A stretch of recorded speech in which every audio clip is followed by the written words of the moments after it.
So today we're going to be talking on the title "The World Is Your Classroom," and we're going to be talking travel, schooling, van life with the slow road. So you may have already been following the slow road, or perhaps you've read a book by the slow road. But I would love to introduce you to Kirianna, and she can tell us a little bit about the slow road and her family and how Yuka's part of that. And I know that's a lot to talk about all at once, Kirianna. So maybe you could just start by letting us know who's in your family and where are you right now? Sure. So we are a family of five. Myself and my husband, Lockie, and I have three small children: Riley, who is 9, we have Alba, who is 6, and we have a little one, Elsie, who is 3. And yeah, for right now, we are currently in Japan, which is very confusing for a lot of people out there. And I'm very sorry, but we do spend quite a bit of time here. And this is a lot of where we do collectively gathering all our schoolwork before we jump back into the van and start traveling again. Okay. So how long have you been in Japan now? So we're currently here for 2 weeks. We're 1 week in now. Before we do actually head home for Christmas. So it's just a little brief trip before we do head back into our little combi in the new year. Right. So I believe it's a vintage combi with a special name. Is that right? Yes, I think that the community of Volkswagen lovers, we all name our vehicles. I think it's been a trend since they were first developed. So we actually drive a 1962 vintage split screen Combi, and her name is Izzy, which means our whole family believes she is a part of our family as well. So we Okay. consider So her a member.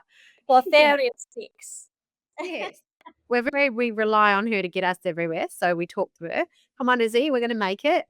Yeah. Fantastic. Well, I know that if any of our listeners want to learn more about the actual journey in your combi, your book is called The Slow Road and it features your travels around Australia predominantly. And certainly, Yuki gets a bit of a feature in there as well, which is important as well.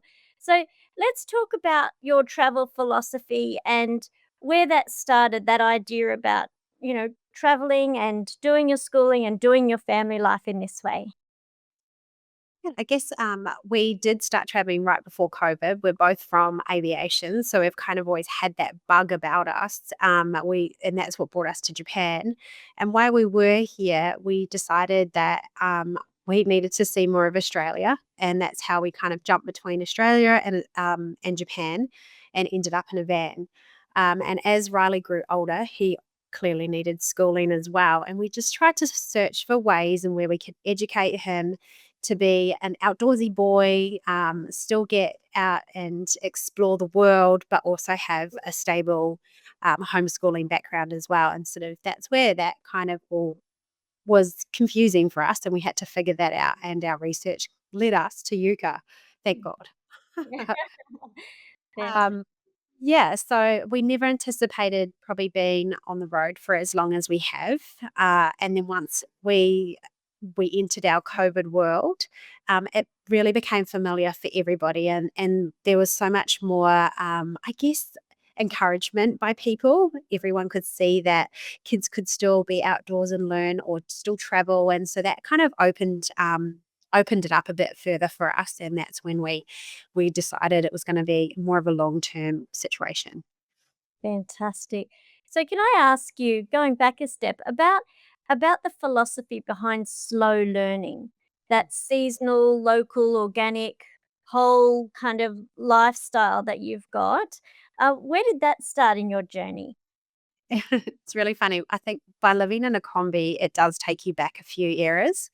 And Lockie, my husband, and I, we always sit and say, "Oh, we're just trying to live like we were back in the 60s, and like, getting muddy and learning through play and learning through other children and other cultures." And so that played a big part in the evolution of Riley's schooling, and then now obviously Alba's as well. So I think that the slow aspect comes from just taking things as life comes. So for a little boy, we figured that he just needed to take his time with his learning and really, I guess, just grasp his surroundings in learning, and then that kind of would build this foundation for him to grow and learn at his own pace, which was Mm, a major thing for us. yeah.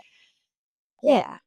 Totally agree with you there. Having had 4 boys of my own and then a girl, I have found the same that boys often have a different pace of learning to girls. Now, I know that's a generalization, but in my experience, I've found that, like you've said, boys are often a lot more active in those younger years for longer. And, Yeah. I found little girls are quite happy to sit down and get right into an activity. So in light of that, how has Yuka helped that homeschooling and traveling journey? Yuka's very flexible in terms of obviously we have all our resources available to us online. I print all of our documents off, all of their worksheets off, and then we can kind of in the morning, generally speaking, we'll work through a worksheet or we'll read a little book, and then that way he feels like he's accomplished something to start with, and then we can let him free. Yes. Run about, exert all the energy. Riley really loves the water. He loves the beach and loves to swim. So we can get him out having a really big swim, having a really good time. He's been creative, he's out in nature, and then he comes back in and I just find he can concentrate on doing the schoolwork at his own kind of pace. Um, And this I have found, like you say, very different to the girls. The girls could sit for 2 hours and happily do all their worksheets and concentrate and colour and tinker away, whereas I find for Riley, Yuka has enabled him to sort of be this free spirit that he is, but then still come back in and then completely focus and get into his schoolwork. I absolutely love that. I love that merging of that full natural life and, that ability for kids to be who they are and learn the way they learn, but also providing them with some. I don't like the word structure because that sort of feels so harsh, but more opportunities, well-rounded opportunities for learning. I've found quite often to and that to be able to blend those 2 is an unusual thing, as you've probably found with your traveling schooling. There's families will go, "Well, we'll just throw everything out the window and we'll just, learn whatever comes along." But then we find some students coming back in high school and saying, "Well, I didn't learn any maths and now I want to go off to uni or I want to go and do this particular career." And it's such a huge catch up. So it sounds like you're really able to mold those 2 things together and say, here's some learning opportunities that you'll need, for the future and help you be well rounded, but do that in a way that works for you rather than feeling like it is a structure. Do you know what I Yeah, mean? absolutely do, and I just find Riley was certainly talking more about how he works because he's a bit older. I find that he is, when he's obviously happy and he's been running about and had a lot of fun. He comes in and he's a lot more mellow and he's just willing to learn something. Can we try and integrate maybe, for example, we were recently in Hawaii, we try and bring something he's learned from Hawaii into a schooling world. So then it's a bit more interesting and then we can kind of keep him on track. But I do see that he needs to have that flexibility of being able to play and then come back and play, and we just see a lot more improvement from his behavior as well when he's able to do that. If I was to just sit him there and say, right, for 2 hours, we're going to do English. And then after that, we're going to roll into maths. You'll have a small break. I just think that I wouldn't get the best out of him in terms of what he's learning or what he's even absorbing. Yes. Yeah. Fantastic. Oh, that's a one of the questions that parents often ask us, when they're thinking about traveling and homeschooling and world schooling, so as to speak, is, how do you blend that opportunity of traveling? You obviously don't want them in the van going, "Oh, and now you have to do your worksheets," so Yeah. how you blend those 2 worlds together and make sure that if they're learning something that it's about what they're seeing out there as well as what they've been provided. So how do you blend that? I love the way you've given that example about, being in Hawaii or, being able to pick things from wherever you are traveling. Duke is really great because um, we've got a lot of geography in there and we talk a lot. Alba specifically recently had a worksheet that was on Cairns and she was able to say, well, I've been there and I've snorkeled, and she can bring that back to what she's creating with Yucca. And then same here, we've done monuments, for example, and we'll go exploring to get some food one day, but then we'll stop at the Sky Tree, which is like a big tower here in Tokyo, and then they can kind of mix the 2 together and make sense of it so that when they are sitting down to research or to fill out their worksheets or learn something new given by Yuka, they can kind of picture it and it makes sense to them, and then it's a little bit more exciting. So we do that a lot.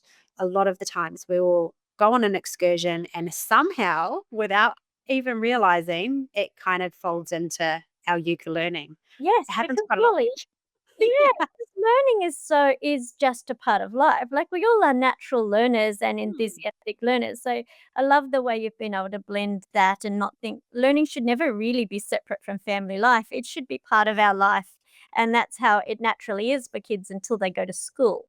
Yeah, I think it's like it's also using those tools. So when we sit with Riley and Alba and we say to them, okay, so we're doing maths at the moment, we're learning about money or we're learning about currencies, they can practice that in real life. And we try Yeah, really do that a lot too. We go to markets and I have the girls buy their fruit and vegetable and figure out their change. Here in Japan, we catch trains and we use a train card and you've got to pop money into it. It's kind of like a credit card. It's actually very clever. You mhm. can use it in shops here as well to Oh, buy right. the lunch. It's kind of an everything card. And so when that has been loaded and they can tap that around the place, then they're learning. And then we can again bring that back to our maths lessons. And then it makes a little bit more sense. It's not just sitting there kind of counting away and not knowing where those numbers are going or what they're leading to or the Yeah, purpose of them. They're able to actually use real life scenarios with that. yeah, And I'm not sure. I'm sure we did do it in school when we're sitting there, but I think that with how these guys learn is that they will learn something and then go immediately do it. And we've got that yeah, opportunity with our world schooling to yeah, do that yeah. quite often. Yeah, relevance is absolutely the key. I think it's probably one of the words that underpins everything that we do at UCA because, having been a teacher for 20 years, one of the things that kids would say is, why do I have to know that? Why do I have to know this? Why is that important to me? But you're proving to your kids as you're working through UCA and as you're traveling that everything that they're learning has relevance to them, and then it's worth learning, isn't it? We only ever wanna learn things that actually are meaningful to us. So, another question that parents often ask us when they're thinking about traveling is, "What about when you're offline? How do you handle that offline time, when you're out there in the middle of the Nullarbor or somewhere?"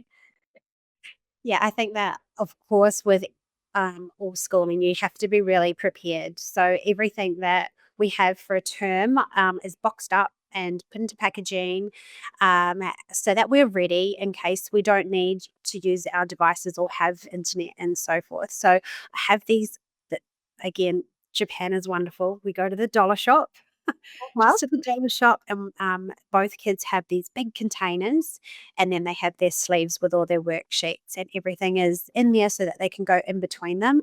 A lot of the times, they don't even know that they're learning something because they're being creative, and then that's passing on to the worksheets as well. So when we are in the middle of nowhere, we pull out our boxes, we get Yeah, creative. And we play out all the different activities that we've got for each subject because there's a lot of hands on with each subject as well, which makes it easier for both Riley and Alba. Riley, I find he's very hands on learning. So if he can, sit there with Play Doh and create something as he's learning, it sits better for him. That's fantastic. basically how we do offline work. We have only really just started to use devices, an iPad and the laptop for them. I have previously always printed everything out and we've just run through that way. Mhm. But they definitely love the maths games that they've got. I think it's getting quite competitive, which is a good thing. Yeah. And so that's probably the only major time that I noticed that we really, really need that Wi-Fi and to be jumping online. So we manage very well without it.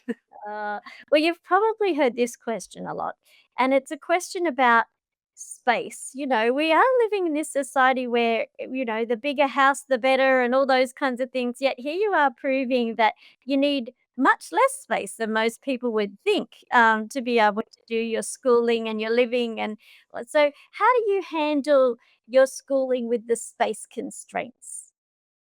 I'm really lucky because the children have all grown up in a small space. So I Mhm. think that that's a fundamental part. They are constantly outside.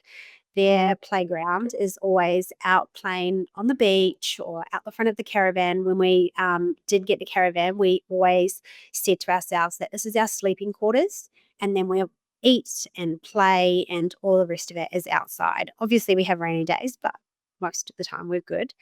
And that's how we manage it. We're kind of always, let's get out for a morning walk. Let's get out and let our energy burst so that when we are cooped up, we can kind of have some quiet time, read a book, do some coloring, talk, all that sort of stuff, so that it's not too invasive. Of course, there are times where you kind of just go, oh my gosh, I need 5 minutes. I need a bit of space. Oh, it I doesn't need matter how big your house is, you feel like that when you're a Yeah. parent. Absolutely. And we've talked to each other a lot about saying, if you're feeling overwhelmed, if you're feeling like you just need a minute, or you just want some mum and Riley time, or dad and Riley time, however you see it, we'll just try and figure that out. So um I find my mid Alba, she likes to have moments by herself. And so we'll just take her for a walk, or she might just want to go pick some sticks, or she's very creative and likes to make potions and things like that. So we'll just take her away and let her have a bit of space. And that goes for Lockie and I too. When things are getting a bit heavy, we both just go, okay, I'm 70% good, you stick, and I'll go have some time to myself. It's just learning to manage it, I think. Yeah, very inspiring, I've gotta say. Now comes the time where everybody's gonna be totally jealous, and maybe not jealous, I like the word inspired rather. So I've got a couple of places here that you have been to, with the kids and on your journey. So, I've got Hawaii, I've got mainland USA, I've got South America. Oh, no, that's a future plan, I believe, South America, but, tell us a little bit about just a couple little highlights of your traveling journeys that have just stick in your mind when you think about wonderful opportunities of life and family and schooling. Yeah, we went to South Africa for Riley's birthday, and I think that that was something that I wish I had done a little bit although it was probably the right age for him. It gave that to be able to go on a safari and to see these animals just strolling around, and I guess that understanding of, like, they are scary but they're beautiful, and I just it's the most hard, I'm struggling to explain it, but I know that all 3 children just absolutely soaked in those moments. That Mhm. 3 days that we did doing safaris over and over again, there was this wow daily. They just loved it, and I have to say I did too. And then that but sort of came on to loving animals, researching animals, really, really respecting animals, and I think that was a big highlight for us. Mm. South Africa. So that was one. Mm. Riley would easily say that he also fell in love with Hawaii, and I wouldn't be surprised if one day when he grows up, he decides to live there. As I said, he loves to dive and swim, and he loves the ocean.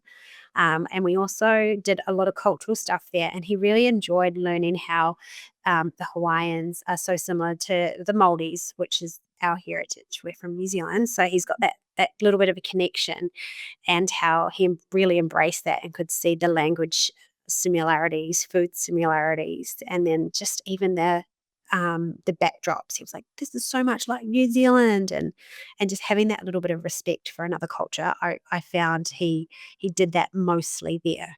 That was really cool.